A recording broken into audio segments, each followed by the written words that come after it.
Hi, we're Sean and Rebecca Knight of the American Institute of Kempo in Tucson, Arizona, here to introduce Jason's talk with consumer journalist Rita R. Robison. We teach martial arts, Kempo specifically, but product safety is at least as an important aspect of self-defense as any kick or punch.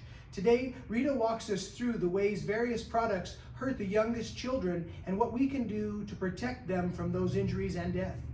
If you haven't already, please like and subscribe. Little things like that make a big difference to the channel. When the show's over, come check us out at kickyour.com. We offer local classes and a distance curriculum via Zoom for adults, children, and families. Thanks for watching today. Now let's check out what Rita and Jason are up to. Hello, everybody, and welcome back to Safest Family on the Block, where knowledge is power. I'm your host, Jason, and with me today is our very first repeat offender, Rita R. Robison. Hello, Rita, and welcome back. Hi, Jason. Thank you for the opportunity. Well, thank you so much for coming on again. To folks who didn't see her first interview on the program, Rita has spent her life as a consumer journalist and consumer advocate. She is retired from the press and runs her blog and her services and is writing an amazing book on how we can get control of our finances and take care of ourselves both financially and in the sometimes intimidating and confusing world of consumer relations and being safe with products. And that's what she's on here to talk to us about today.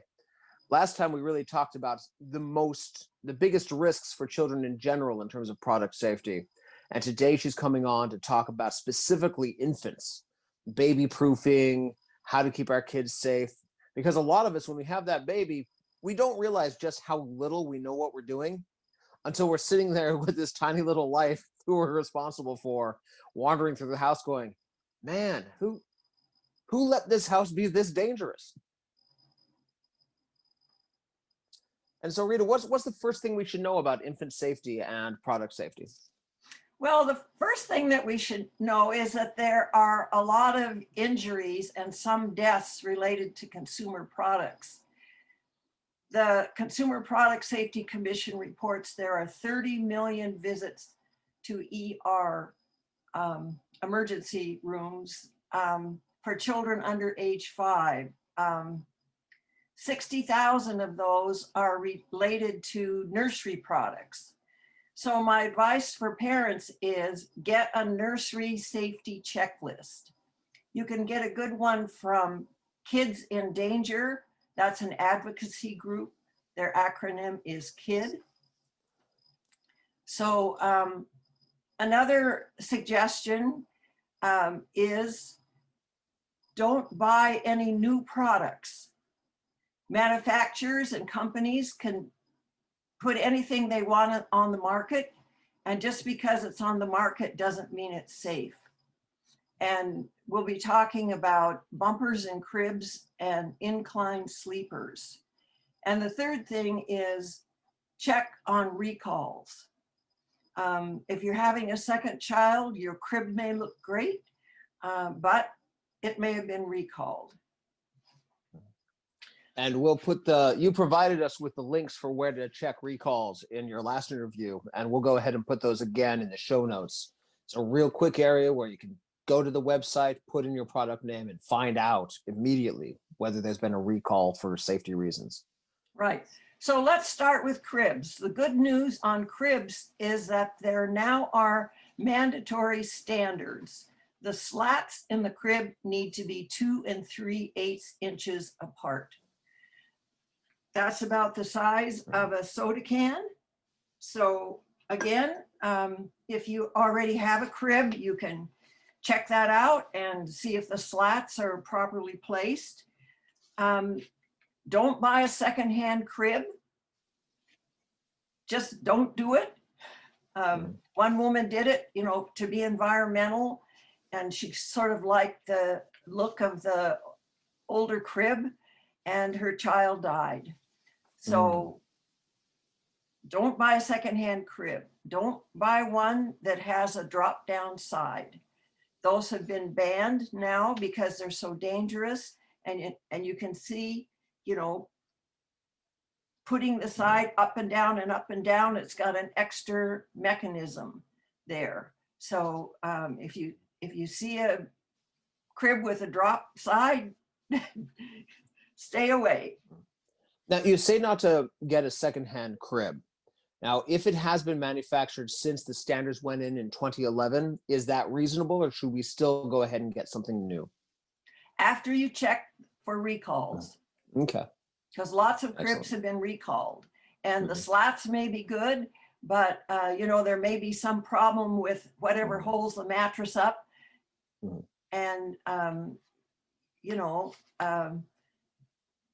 only 20% of the recalls for children's products are either repaired or returned. So there are a lot of products out there in people's homes that are dangerous.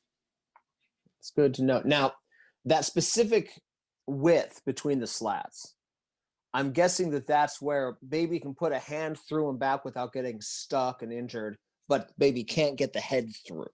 Is that about Exactly. right? Exactly. Because if they get their head through, there's a possibility of choking. And if they get their head through with the drop crib, that's basically a guillotine. Well, And or we get want to their avoid body that. through, Yeah. get their body through the slats, and then, Yeah. It doesn't bear thinking about, let alone mentioning, but it's bad. Yes. Okay. Yes. So definitely buy new if we can, and if we are looking at something used or a hand-me-down, it must be built after 2011, and we should check for the recalls before accepting it. Right. Check it out. Mhm. Like you tell people in your programs, be informed, be alert. So this area, the nursery, is certainly something that parents need to be informed about. So for assembling the crib, make sure that you put it together correctly. If you have any questions, check with the manufacturer. And so the mattress. I think on assembly, a thing to really pay attention to is a lot of parents, I know I'm hugely guilty of this, is we do a lot of things in a hurry because we've got a lot of things to do. We're very busy. But this is not something to try to bang out in 15 minutes before dinner. But give yourself all the time in the world. If there's older siblings, maybe even involve them, make it a family thing so you don't feel your attention pulled apart, and you get it done systematically and correctly, step by step. Right. And if you have any questions, call the manufacturer, because like we said, it's a really important big deal. And I suspect very strongly that there isn't a model of crib made in the last 5 years that you can't find a detailed assembly video from the manufacturer right here on YouTube. Just type in the search and there it'll be, a professional walking you through step by step. Yes. So for the mattress, you want the mattress to be firm. The only thing that you're going to put on the mattress is a fitted crib sheet. You want to take your 2 fingers, go all the way around the mattress. If you can get your 2 fingers between the mattress and the slats, that's too much. So that's a good test. And what we're worried about here is suffocation, where that infant who can't turn over, if they end up on their stomach in a soft mattress, they could actually sink into it and suffocate. If there's a blanket in there, they could accidentally strangle themselves. So to keep baby warm, we put them on the bare mattress in a warm onesie. We don't put them under a blanket, and we don't even leave stuffies in there. Is that right? Nothing in the crib except the child in the sleep sack. If you go to the website of the Consumer Product Safety Commission, they say no quilts in the crib, but others say, for example, the American Academy of Pediatrics, they say no blankets. And recently a child had a favorite little thin blanket wrapped around his head, and he died. So this is an important topic. I appreciate being on your program and being able to talk about it, because if we can educate more people and they know how to do this, that's great.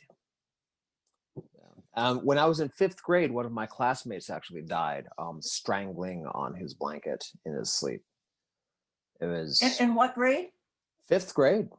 Wow. Yeah, it was much older than usual, but yeah, that's not something I think most parents should worry about. It's a freak accident kind of Yeah. thing, but babies suffocating or strangling because something was left in the crib, it's not exactly common, but it's frequent enough and so easily preventable Yes. that I'm glad you're bringing that information to us. Yes. Okay, if you have hanging toys above the crib, you need to be sure that those are removed about 5 months, because the child will then get up on the hands and knees, and it's not too long after that the child will be pulling herself up and, reaching. So we want to keep it out of reach and never underestimate how high that can be, especially for a goal-oriented baby. Yes. Mm. Okay, next, I want to talk about room sharing. Mm. That's what the American Academy of Pediatrics recommends. Have the child in its own bed in your room, but not in your bed. Mm. The pediatricians are opposed to what's called co-sleeping. Mm. So if the child is sleeping with you in the bed, there's all kinds of things that can happen. The parent can roll over on the child and smother the child. The child can get its head, between the bed and the headboard. So it's not recommended. And your bed is also full of all those things we remove from the crib, the blankets, the pillows. Yeah, well, all the of pillows, those things. pillows are soft, so they're a particular problem. So if you do decide you want to do co-sleeping, make sure that your mattress is firm, remove the soft objects such as the pillows, and move the bed away from the wall. And you can buy these bassinets that actually attach to the bed, so the baby can be in a safe crib right next to you. They kind of get the best of both worlds, where the baby's right there. You can put your hand on them easily, hear them breathing, talk to them in the middle of the night, but they're again in that safe crib that doesn't have the blankets, that they're not going to fall between the walls. Although, of course, if you buy one of those, you'll also, as you say, want to check all the recalls. And make sure it's not an inclined sleeper, which we'll talk about in a minute, because some people use the inclined sleepers in the bed. And that's a problem, because if you have two parents and one is heavier, then the inclined sleeper will tip. What is an inclined sleeper? I'm not familiar with Well, we'll this get term. to that in a minute. Okay. Next, we're going to talk about portable cribs and playpens. So the same thing, they're now sometimes called play yards. Okay. But you want to get one that was manufactured after 2013. Never add additional mattresses, because that, then you've got the more problems with the child's head and nose, getting stuck down there. You don't want to have large toys in the playpen, because the child could use those as stepping stones to get out. And if it has a mesh side, don't leave the mesh side down, because that provides more places where the child could become trapped. And then follow the same rules for putting the child to sleep. Take the toys, everything out of there. Oh, and we didn't mention under cribs, which we should have, is always put your child to sleep on her back. And I think that's known by a lot of people now due to SIDS, but we didn't mention that. And the reasoning being that if the baby's on the front and they can't turn over, that the possibility of suffocation goes up substantially. But if you put your baby on the back, the prerequisite for putting themselves in a position where they can suffocate is being able to roll over, so that if they successfully turn over onto their stomach, they can likely turn back over as well because they have that ability. Okay, now we get to incline sleepers. All right. So what is an incline sleeper? It's a new product. Okay. It's just a small bed. Okay. And it's the ones being sold on the market now are at 30 degrees. Okay. So there accidents and deaths have occurred in incline sleepers. The Consumer Product Safety Commission has recorded 73 deaths, and the Consumer Reports has studied this, and they found 19 more. So what happens is the incline sleeper is just a little bed, with a little mattress, and it's at 30 degrees. So the CDC hired a mechanical engineer to study incline sleepers, and she found that there were no incline sleepers on the market that were safe for children because they're sitting at this 30-degree angle. One woman lost her child and she couldn't figure out what happened because the child hadn't yet learned to roll over. But what happened was at that time when the child was in the inclined sleeper, it pitched over. So what the mechanical engineer found is that when the child is in that position, there's more pressure as the child is tipping over, there's more pressure, on the head and shoulders. Because if the child was, flat in the crib and rolling over, there would be that same pressure. So it's just a small bed. So and this is one of the new products. This is why I recommended in the beginning, don't buy anything new because you can just put anything out there in the market. So they're debating now what to do about this. And so what the mechanical engineer recommended is that all inclined sleepers be at 10 degrees. So that means that all the ones on the market would be illegal. And so that standard is pending. I'm still confused as to what's the point of an inclined sleeper. Why would somebody buy that instead of a crib or a car seat? I don't get it. Why did people think this was necessary? Well, it's just a handy, smaller thing. And like I said, some people were using them for co-sleeping, which is a really bad idea. But, I used something similar, years ago. Just a little portable bed thing to put on the kitchen counter while I was making dinner. Yeah, So, I always used the little detachable bassinet for the infant car seat. That's yeah. I just keep him strapped in there while I was cooking or cleaning or working, and he'd be right there to talk to. Yeah. This inclined sleeper sounds like a bad idea, poorly executed.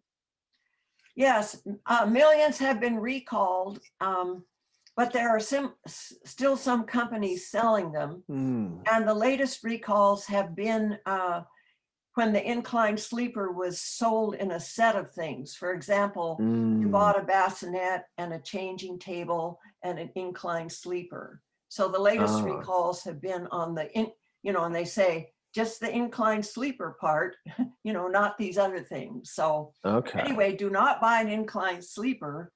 And like I said, the standard right now is under consideration. That makes sense. And then the next one you brought up was changing tables. Yeah, so surprising number of injuries on changing tables. Yeah, well, the kid, when kids go to the ER, it's usually from a fall. In addition to scrapes and bruises, they can get head injuries, and they can also get injuries to their internal organs. So when you're at the changing table, use the restraints, and that's going to be a theme here today. It's like birth control, you know, use the restraints every time. Keep a hand on the child and never leave the child unattended. And I can speak from experience on that, where one of the places that I fell into trouble with that with my infant was I would be in that foggy new parent brain, and I'd get to the changing table, and then I'd realize the diaper bag was in the other room. And then so you pick up the baby and carry him, but the temptation to leave him there while you dashed over, that was present. And I can see a lot of well-meaning parents having an injury from exactly that situation. So making sure you have all your supplies right there by the changing table, I think, is a huge safety piece. Yeah. And the thing is, you don't know when the child is going to learn to roll over. And so, you know, as you talk about all the times in your programs, people need to be alert and aware. So my first baby was born in Australia. We lived in an apartment on the second floor. You had to go down to the laundry room. They had a copper kettle that you turn the gas on and you boil the nappies. We bought a wringer washer like my mom used, because, you know, the nappy or the copper kettle was just so strange. But I took her down in the bassinet, you know, with the handle, put the bassinet on a chair. You know, she'd just been this limp baby, but guess what? That was the moment when she learned to roll over. So she rolled over, bassinet, and child down on the cement floor. So yeah, I think every parent has that story, you know, where, and luckily most of us have the story where the kid almost got badly hurt, and we're well, she got those tragedies do happen. Well, she got a bruise. So, Yeah. you know. Yeah. I got off lucky, but boy, it was sure a big wake-up call, because boy, when they learn to roll over, it's just quick. It's right there. Yep. Okay, so some other general tips for the nursery is cover all the electrical outlets with safety covers. I actually went one further because I'm reasonably handy. I moved all the outlets to eye level as I was preparing the nursery, and it cost me about $10 of supplies, and including the repainting and everything. So I got a little paranoid, but yeah, covering those outlets is hugely important. Right, and you want to place the cribs and the other nursery furniture away from the windows. You want to keep the cords and the blinds out of the reach of kids. And I would suggest for the nursery using cordless window treatments. Kids still die because they strangle in cords on window treatments. And we're talking about infants, but that infant is soon going to become a toddler. As soon as the infant, you know, can pull itself up. So just that's another thing that you need to be aware of. And folks, Rita goes into quite a bit of detail about the dangers of blinds and choking and how to prevent them in her first interview with us during season 1. So please do check that out. It was one of the surprises to me in the list that she gave me, and it's more common than we like, and again, so preventable. So please do check that out. Well, you know, and that's why I love the Safest Family on the Block, because this is an opportunity to talk about those things, you know, that we don't hear too much about. You're too kind. And again, I appreciate you bringing this up. Another one that you mentioned in the last episode that you put on your nursery safety tips was also attaching dresses to the wall, with that little L bracket with the screws and the drywall anchor that comes with every dresser and bookcase you buy from anywhere anymore, and everybody throws away instead of using to attach. Use it to attach it to the wall. Yes. Yeah. And you share some videos and some information in your previous interview about that as well, about how easily that can become a dangerous or deadly situation in the nursery. Yes. Keep baby powder and baby Hmm. oil and other products like that out of the reach of the child.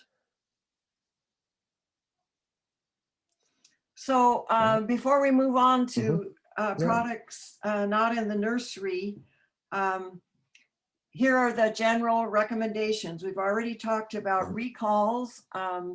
You can go to the website of the Consumer Product Safety Commission and sign up to get their, be on their list and get the recalls as they come out. But certainly, as we've talked about, if you're having your second child, you need to check out all the products that you have for babies, because they could have been recalled, and you don't know it because the information is not widely broadcast. And another good resource, although you should absolutely check these ones, is you can go in, especially for newer products so that might not have gone through the entire cycle of recalls yet. The mommy forums and the mommy groups on Facebook, they're mean. If there is a problem with a product, they will let you know. Oh, that's a good idea. They are mean. Like, so mean. The first time I joined, when I quit, they were so mean. But they will tell you, and these are people who will tell you from the get-go about if they saw any problems or potential problems. And so that, although, as you say, the safest thing is to buy products that are a few years old, but were made since the last product safety update. Right. So that there's been time for the product safety cycle to have gotten problems into the recall situation. But if for some reason that you can't do that, some of these mommy communities, it's always mommy communities, because us dads are idiots and we're just like, just put a cinder block on it, it'll be fine. But they are alert and exacting. So, and here are a couple of websites. One is called Healthy Children, and one is called Make Safe Happen. And we have already talked about the Consumer Product Safety Commission website. So another suggestion is to register your product. If you get the postcard with the product, then make sure you send it in. And if you didn't do that, you can go to Kids in Danger on their website, and they have a special place where you can check out how to register your product if you never got around to doing it, because you got a new baby and you're sleep deprived. Yeah. Okay, and I love this last one you put here, which is read the manual. Oh, yes. Yeah. Yes. My first job out of college was in tech support, and we had a term RTFM, which most of that is read the manual, and I'll let the audience figure out what the F stands for themselves. But that's important here too. Yes, yes. Because these children's products, size is important and age is important. And so, the manufacturer will put the directions in there about that. And that's something you should certainly know.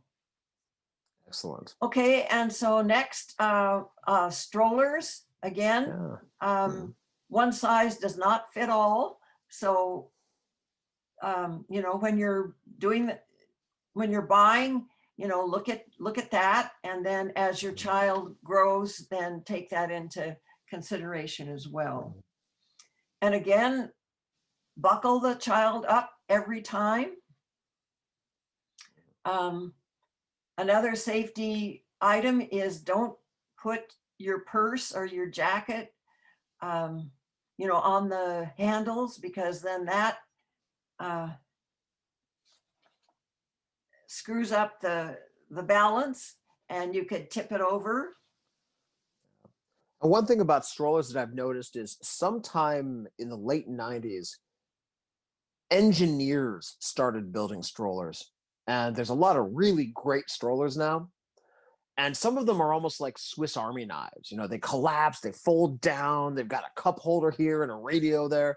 And these are cool, but every time you make any invention more complex, you open up more chances for problems, more chances for injuries. And so, yeah, I think it's very important with strollers to check those recalls, because it might be a cool feature somebody thought of, but then either the execution or the idea turns out to not be great from a child safety standpoint. Yes, and at one point I was writing about strollers that were cutting off the fingers of parents and children. So you sure want to know about that stroller. Yeah. Because that's a pretty traumatic thing.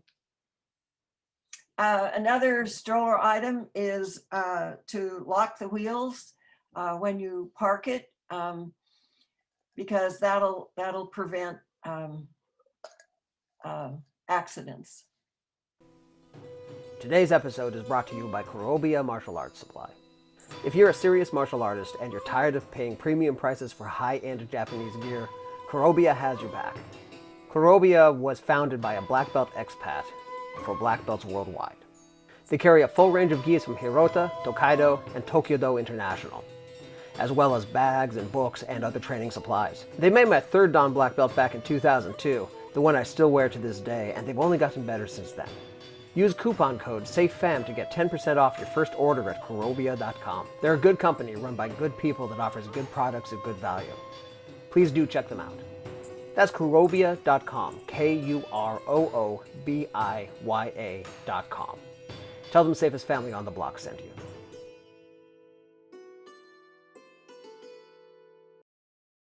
And strollers Okay, are so such an next- important basic thing. And we don't think about strollers in terms of danger as a rule, but there's a lot of risks there to pay attention to. Oh yeah, you're out in heavy traffic, crossing the street. So, like I said, what you emphasize in your programs are being alert and aware. So, that's just another thing to do is when you're standing on the curb to lock the wheels. Okay, next, high chairs. When you're buying a high chair, you want to look for one that's sturdy. And again, check for recalls. One And of the then- tests that I learned when I was shopping high chairs was to try to tip it over. If as an adult you get mildly frustrated trying to tip it over, it's probably wide enough. So make a rule about the high chair. It's a place where the child sits down and eats. Don't let the child, play with around the high chair. Don't let the child stand up. Also, make sure that it's far enough from the table that the child can't grab sharp knives or grab the tablecloth and pull it off. Grab the placemats. An important one here is our very first episode with Justin Shore, who was a paramedic, talking about the childhood injuries he saw most often, is once they're in that high chair, be very sure not to put your coffee or your tea down within reach.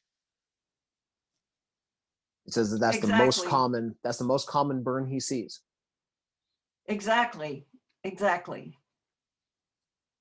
And also stay with the child throughout the mealtime. Don't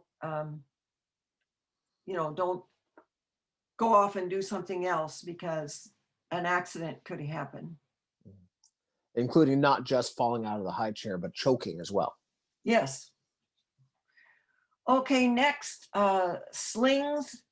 And these are the carriers that people, cloth that people use. Yeah, your baby Bjorns, your child slings. I loved my child sling. It was incredibly convenient and very snuggly for the baby, for little Gabe. but I imagine using these are also very easy to use wrong, Yes, and yes, you're going to be really careful with them. yes.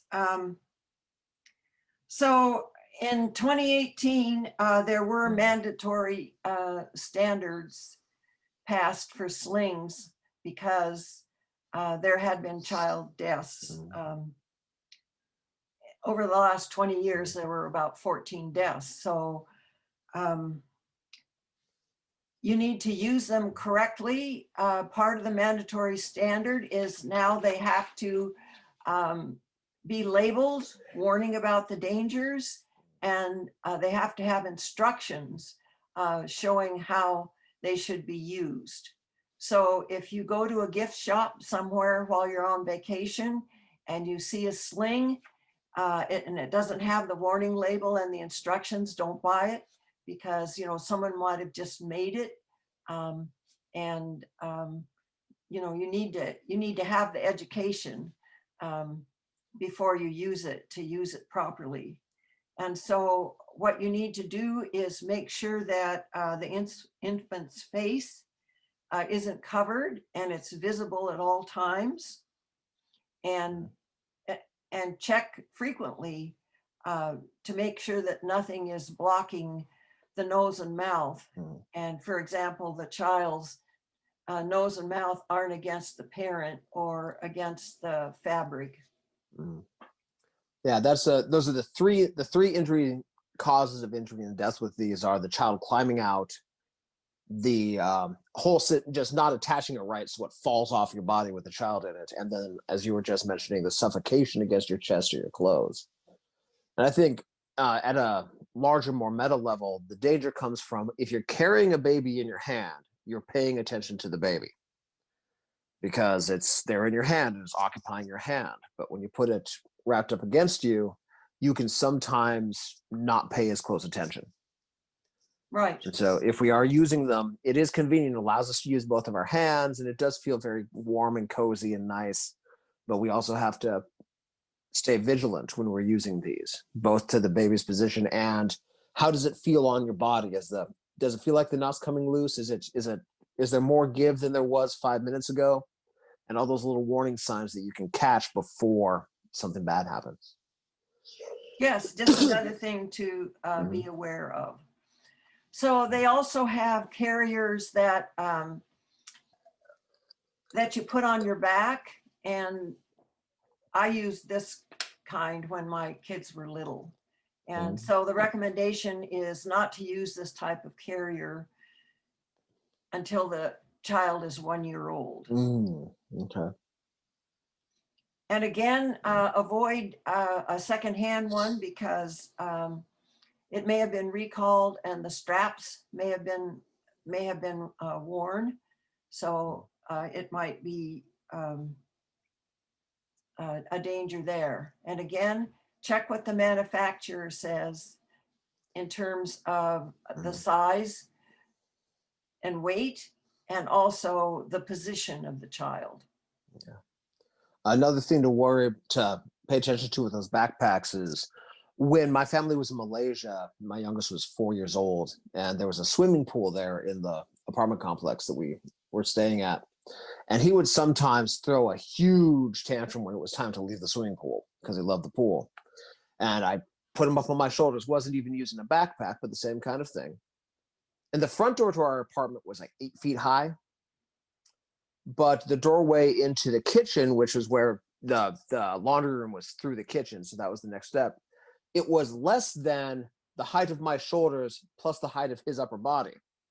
And he just right into that lintel. And unfortunately, was not badly injured. But while we're talking about backpack style carriers, clearance.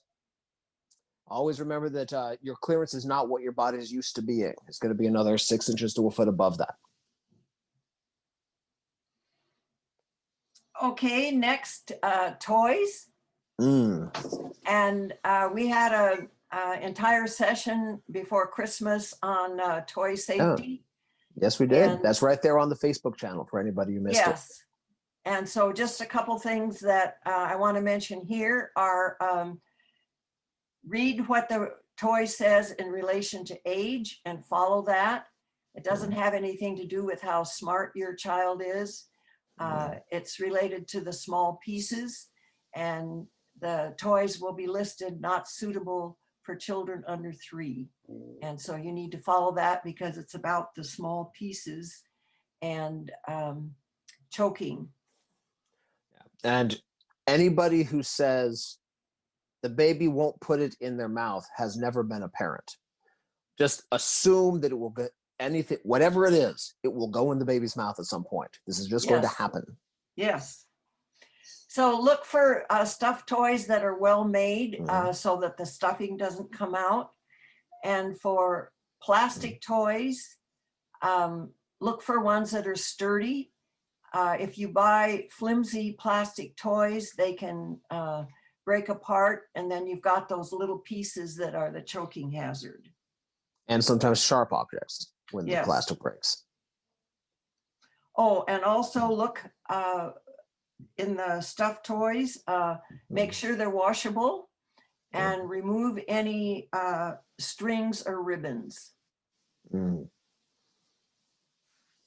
Then on the subject of soft toys, and this isn't really a safety thing, this is just a general parenting tip. When your child identifies their very favorite stuffed toy, go buy at least one other one and hide it in your home. Buy more than one. Buy more than one other one. And just have them there, so if it gets lost or damaged, you can find him, and life can carry on. That's a great tip. It's a little deceitful, but man, it is a saver of little souls. Well, parents need all the help they can get. Yeah. And that certainly is a good tip. So another tip is to avoid toys made of toxic materials. Soft plastic toys often have PVC, and if your child is chewing on that, it's better to have one made with polypropylene. So you can go to the website, The Green Child, and they have a list of safe toys. Okay. And we'll put that URL in the show notes as well for everybody. Right. And another thing is pick up small toys regularly when your child is crawling around, because again, if you've got an older child, there may be a lot of little pieces around. And I was big brother playing with the little Legos wanders off, and there they are right in the baby's glide path. So yeah, and I was surprised when my kids started crawling what they could find in the carpet. You know, you don't think as little kids as you know, being good at mechanical things, but you know, they with their little fingers, you know, if I dropped a supplement on the floor, you know, they could just find it. Yeah. Well, it's right there. It's at eye level for them. Well, it's new and fascinating. Well, and their little fingers work really good. Like I say, because they're babies, you don't expect them to have much dexterity in their fingers. They're far more clever and competent than we give them credit for. Well, another thing, when my oldest one was crawling around, she liked to go and get the Sears catalog and get it off the bookshelf, and she could turn the pages individually and find the babies. Oh. And that really surprised me that, you know, her dexterity was so good. Yeah. So the next thing is on safety seats for your child in the car. It's a huge, complicated topic. And in fact, I'm glad we're talking about it here, but I'm also organizing our first away mission, a field trip for Safest Family on the Block, where we'll go to an car safety seat event and have someone walk us through it, because that's hugely important. And there's car safety seat events, festivals, I'm not sure what they call them, but you can find it online. Check with your local fire department, and they'll tell you where to find them. And there will be certified expert installation people who will check your car and make sure that it's set up in there. And if you don't have your infant yet, they will just set it in there exactly correctly for you and walk you through how to do it. Yes, and Yeah. it's very important. Again, use it all the time. Some studies say that about a third of the kids who die in car wrecks weren't restrained. So again, it's something, you know, that you need to do every time because you don't know when that accident is going to happen. So again, the same thing is for the cribs. You know, you want a new product because the chances of an older product being recalled or being worn out are greater. So, and is it true though that what we really want is an unused but model that's might be a year old, so it's gone through the product recall cycle, rather than the new one that's only been out for 4 months? well, I don't know about that. Could be, Okay. could be. But the thing is, Yeah. you know, if you're having your second child and you've got the car seat that's worn, you know, it could be dangerous. Yeah, you should replace that. We don't ever want a second-hand car seat. Right. Because some of the stressors on that car seat are microscopic to us, but can't withstand the pressures of a serious car accident. So you want the Right. brand new one that has not been used, not been worn, even if it passes that visual inspection. Right. And you want to make sure it's installed correctly. You know, the strap should be snug. And in one of your programs, the person you were talking to said, or you said, no, it was you, when you did your roundup, you said, don't have the child wear a coat, you know, and I've read, don't have your child wear a thick coat. So anyway, be aware of that Yeah, anything that may make it look snug but not be snug because the coat can compress, or like a thick blanket, even put the coat of the blanket over them after they've been strapped in to eliminate that slack. Right. And so for the young child, the rear facing car seat should be used. And that's, since the deaths have decreased since the use of those, then you can move to the forward facing car seat. And again, look at the manufacturer's recommendation for height and weight. Then the child can move to a booster seat, and you want the child to ride in the back seat until about age 13. And really, the back seat is the safest part of the car, no matter what age you're in. I mean, ideally, the wife, your adult partner, would be in the back seat. But there comes to be a point where socially, it feels it's better to have the child sitting next to you. I think most parents have had some of their best conversations ever with their kids while they were driving, and they were sitting there next to us in the passenger seat. But no matter what the age, the back seat is safer. Right. And so then last thing I want to talk about is hot cars. You don't want to leave your child in the car unattended ever. And especially you don't want to do it during the hot summer months. There was a situation here in town, actually, last week, I think it was, story where a parent left their 4-year-old in the car here in the middle of winter, so it wasn't an issue with the heat, to just run in the store. And as it happened, somebody stole the car. Oh. Drove around the block, got out of the car, handed the mom the baby, read her the riot act and threatened to call the police, then got back in the car and stole it again. But the car thief returned the baby to the parent and chewed her out. So it's a situation that could have gone much, much worse. But it also underscores the risks of leaving our children in the car unaccompanied.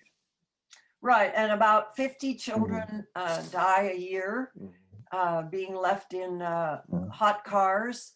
And what happens in about half of the cases is that the parent who usually takes the child to daycare isn't available, so the other parent does. And the recommendation is to put the diaper bag or a blanket or something in the front seat, so that when you get to work and you're caught up in your usual routine, that it'll remind you. And it's very rare, that it happens, but you don't want it to happen to you. Exactly, and it's that autopilot, like you're talking about, the parent that's not used to taking the kid to daycare, doesn't have that in their routine in the morning while we're exhausted parents, that goes to work and then they forget, they're on autopilot. And you see sometimes some memes about that advice about, you put your briefcase or your cell phone or something important in the backseat next to the kid. Yeah, that's another good tip. And then you get snarky about something important, not like your kid. But it's not that it's more important, it's that it's more automatic. That if you're getting out of the car and you normally reach for your briefcase here and it's not here, you then look for it, and then if you are in that autopilot, you think, oh shit, there's my kid, I completely forgot. Yeah. And so by making that idea of it being your cell phone, is not that it's more important than your child. I don't think anybody's cell phone thinks their cell phone is more important than their child, but it is more automatic. So changing its position makes you more likely to break out of that autopilot, right, and remember that your child's in the car. So in summary, be alert, do your research,